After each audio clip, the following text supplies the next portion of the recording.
Welcome to our channel. Today we how to register with Substack newsletter monetization, detailed guide step by step clearly.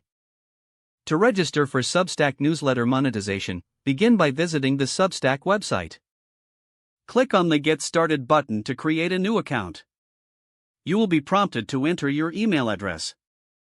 After entering your email, click on the Continue button. Check your inbox for a confirmation email from Substack.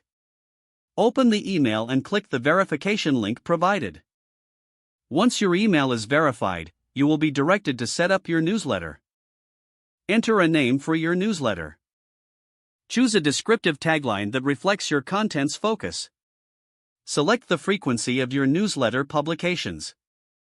Next, you will be asked to create your first post. Write an engaging introduction or content for your initial newsletter. After finishing your post, click on the Publish button. Now, navigate to the Settings tab in your Substack dashboard. Scroll down to the Monetization section. Toggle the switch to enable paid subscriptions.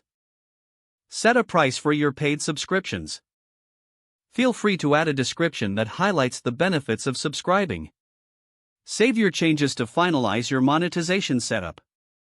Monitor your analytics to understand your audience engagement and subscription trends.